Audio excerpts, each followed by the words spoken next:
কি বুদ্ধি আমাদের মুক্তিযোদ্ধাদের জন্য যে কোটা সেটা বাতিল করতে হবে, নারীদের কোটা বাতিল করতে হবে, অমক সমক, সেটা কিন্তু একবার বাতিল করা হয়েছিল, কিন্তু ফলাফলটা কি? পাবলিক সার্ভিস কমিশনের পরীক্ষার হিসাব যদি দেখা যায় তখন দেখা যাবে যে আগে যেখানে কোটা থাকতে মেয়েরা যে পরিমাণ সুযোগ পেত সেই পরিমাণ সুযোগ কিন্তু এই কয়েক বছরে আর পায়নি। এটা হলো বাস্তবতা। এমনকি অনেক অনেক জেলা, প্রত্যন্ত অঞ্চল, সে অঞ্চলের মানুষগুলি কিন্তু বঞ্চিত থেকে গেছে, তারাও চাকরি পাচ্ছে না। হাইকোর্ট ইতিমধ্যে, এবং এইরকম বঞ্চিত হওয়ার কারণেই কেউ মামলা করে, হাইকোর্ট একটা রায় দেয়। হাইকোর্টের রায় আমরা সবসময় সেটাই মেনে নিই, কিন্তু আমরা দেখলাম যে এখন কোটা বিরোধী আন্দোলন আবার গড়ে তোলার চেষ্টা, ছেলেমেয়েরা লেখাপড়া বাদ দিয়ে এখন কোটা বিরোধী আন্দোলন করে, সেখানে মেয়েরাও করে। এখানে আমার একটা প্রশ্ন আছে, যারা এর আগে কোটা বিরোধী আন্দোলন করেছিল তারা যে পাবলিক সার্ভিস কমিশনে কতজন পরীক্ষা দিয়েছিল আর কতজন পাশ করেছে সেই হিসাবটা একটু বের করা দরকার। তারা দেখাক যে পরীক্ষা দিয়ে তারা বেশি পাশ করেছিল, মেয়েরা বেশি পাশ করে বেশি চাকরি পেয়েছে কিনা, সেটা আগে তারা প্রমাণ করুক। আর হাইকোর্টের রায়, এটার বিরুদ্ধে এভাবে আন্দোলন করা, এটা তো সাবজুডিস, কারণ আমরা সরকার থেকে কিন্তু এভাবে কোনো কথা বলতে পারি না, কারণ হাইকোর্ট রায় দিলে সেখানে হাইকোর্ট থেকেই আবার আসতে হবে। কিন্তু আজকে আন্দোলনের নামে যেটা আবার করা হচ্ছে, পড়াশোনার সময় নষ্ট করা, এটারও কোনো যৌক্তিকতা আছে বলে আমি মনে করি না।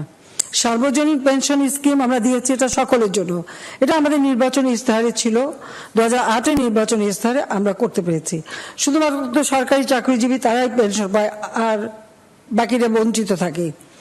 কাজে কেউ যাতে বঞ্চিত না থাকে সেই জন্য কিন্তু বিভিন্ন স্তর ভেদে আমাদের এই সার্বজনীন পেনশনের ব্যবস্থা করা আছে। আমি মনে করি আমাদের যুব মহিলা লীগের যারা মেয়েরা প্রত্যেকে কিন্তু নিজেরা এই সার্বজনীন পেনশন স্কিমে যুক্ত হতে পারে নিজেদের একটা ভবিষ্যতে, যখন মানুষ বয়স্ক হয়ে যাবে বা কর্মক্ষম মতো থাকবে তখন কিন্তু একটা নিশ্চিত একটা অর্থ প্রাপ্তির সুযোগ আছে, জীবন জীবিকা চালাবার একটা সুযোগ আছে, এবং সেটা একেবারে নিম্ন স্তরের যারা, তাদের জন্য কিন্তু আমরা বিশেষ প্রণোদনা দিয়েছি। যারা আমার একেবারে কিছুই করতে পারে না, খুব অল্প টাকা কামাই করতে পারে, তারা যদি 500 টাকা রাখে তো সরকারের পক্ষ থেকে তাদের জন্য আরো 500 টাকা দিয়ে তারাও এর জন্য একটা ভালোভাবে পেনশন পায় একটা বয়সকালে, এবং এটা কিন্তু আজীবন পাবে। কাজে আমি মনে করি আমাদের রাজনীতির সাথে যারা জড়িত তাদের সকলেরই এই সার্বজনীন পেনশন স্কিমে ঢোকা দরকার, তাহলে অন্তত একটা জীবনের একটা নিশ্চয়তা পাওয়া যাবে। অন্তত বৃদ্ধ বয়সে কারো মুখাপেক্ষি হয়ে থাকতে হবে না, ছেলের ঘাড়ে বোঝা হবে না, মেয়ের ঘাড়ে বোঝা হবে না, নিজেরটা নিজে করে খেতে পারবে, সেই ব্যবস্থাটা করা।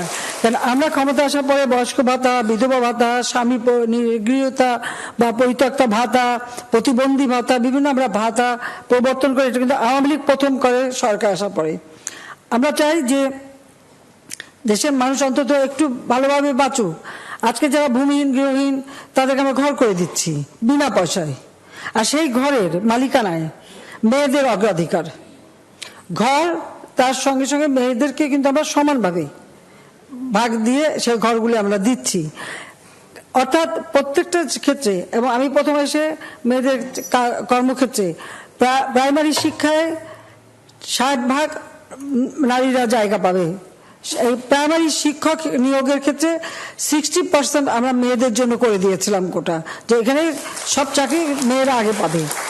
তো সেইভাবে কিন্তু সবসময় মেয়েদেরকে একটা স্বাবলম্বী করার পদক্ষেপ আমরা নিচ্ছি। শিক্ষায় দীক্ষায় যে সুযোগ, বিনা পয়সা বই দিচ্ছি বা আমরা যে স্টাইপেন্ড দিচ্ছি তার ফলে, এবং গবেষণার জন্য টাকা দিচ্ছি, উচ্চ গবেষণায়ও সেখানে আমাদের মহিলারা কিন্তু খুব ভালো করতেছে। আমাদের নারী সমাজ অনেক ভালো, আমি দেখি যে তাদের দক্ষতার পরিচয় পাওয়া যাচ্ছে।